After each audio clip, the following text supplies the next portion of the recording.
शेरपुर से बड़ी खबर आपको बता दें कि कल शेरपुर में आदिवासी समाज की ओर से निकाले गए मुख्य मोर्चे के दौरान गुजराती कॉम्प्लेक्स के पास कुछ युवाओं ने अचानक रास्ता रोको आंदोलन शुरू कर दिया।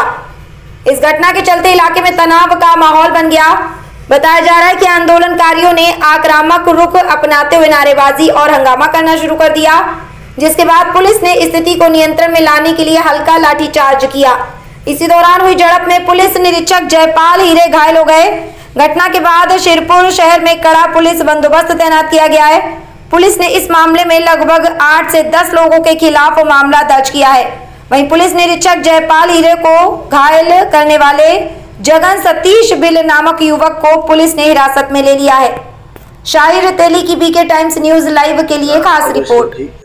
सकल आदिवासी समाजाकडून एसडीपीओ कार्यालय येथे दाखल पोक्सो गुन्ह्याअंतर्गत शांततेने मोर्चा काढण्यात आलेला होता। सदर मोर्चा 11 ते 12:30 दरम्यान शांततेने संपलेला होता व रिटर्निंग क्राउड जात असताना अचानक म्हणजे मोर्चा संपल्यानंतर अर्ध्या तासाने गुजराती कॉम्प्लेक्स येथे काही 8 ते 10 मुलांनी चौकामध्ये येऊन अचानक रस्त्यावर आडवे झाले आणि वाहनांना अडवायला लागले व मोठमोठ्याने घोषणा द्यायला लागले की सदर आरोपी त्यांना ताब्यात द्या किंवा त्यांना फाशी द्या।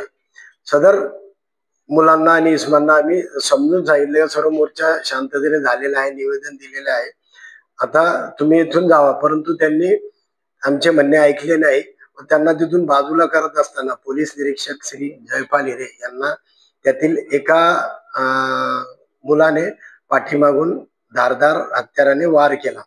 सदर मुलाला आणि त्याच्यासोबत इतर 6 आरोपी त्यांना ताब्यात घेतलेले आहे।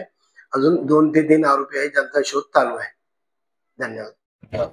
शेरपूर तालुका पोलीस स्टेशन येथे जो एक पोक्सो कायद्याअंतर्गत गुन्हा दाखल होता त्यातील पीडित मुलीला न्याय देण्यासाठी आदिवासी समाज बांधवांकडून मोर्चाचं आयोजन करण्यात आलं होतं आणि ते आयोजन अतिशय शांततेत संपलं सुद्धा होतं।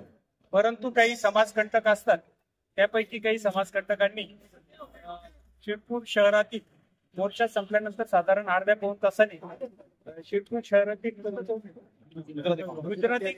गुजराती कॉम्प्लेक्स या चौकामध्ये साधारण अर्ध्या तासापासून सर्व ट्रॅफिक जाम करून नागरिकांना आणि सर्वांनाच त्रास होईल अशा पद्धतीचं वर्तन सुरू केलं होतं।